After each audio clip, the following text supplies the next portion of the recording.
Valentina Tereshkova, the first woman in space in 1963, is visiting a Blackpool rock factory on her UK tour in 1964. She has asked 15-year-old Anne Thornton, the factory's youngest employee, to show her and the translator round, instead of the manager, Mr. Bloomfield. In this excerpt, Anne takes them for tea.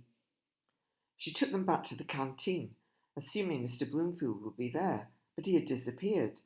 A tray of tea things, china cups and saucers and silver-coloured teaspoons had been left on the counter, along with a plate of biscuits.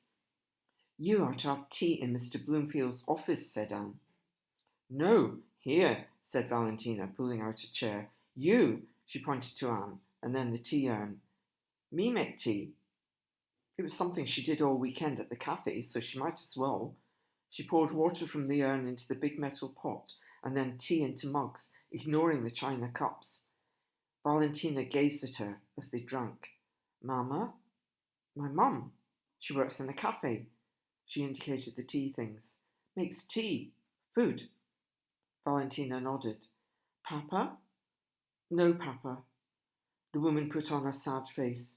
She pressed her hand to her chest. "No, Papa." Anne had read the local newspaper about the visit. She knew Valentina's father had been killed in the war when she was only 2.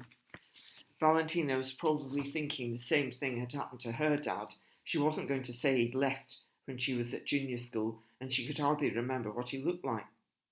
The visitors were whispering together. "Miss Tereshkova would like to know why you aren't in school." "School?" This was a bit cheeky. "I didn't like it and I was no good." They chatted again. "She wants to know what you do like." It had been so long since anyone had asked her, she wasn't sure. Mum hadn't asked her whether she wanted to leave school. It was just assumed she'd get a job, and one of the regulars at the cafe heard about an opening at Palatine. I like walking by the sea. I can see the beach from my bedroom window." They nodded, expectant. "I like walking at night when the moon's out and you can see the reflection on the waves." Now they were looking worried. She sounded like a freak. Then she remembered, from a very long time ago when Dad was there, when they didn't live above the cafe. "I like dancing," she said. Valentina jiggled about in her seat.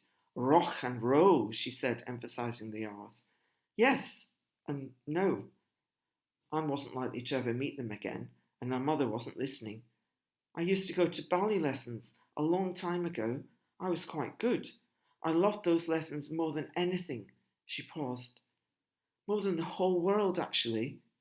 It was a ridiculous thing to say to someone who'd gone round the whole world 48 times. But when Pavel translated, Valentina put her head back and laughed loudly. "You, dancer," she said, wiping her eyes. "Not anymore. I mean, lessons cost money."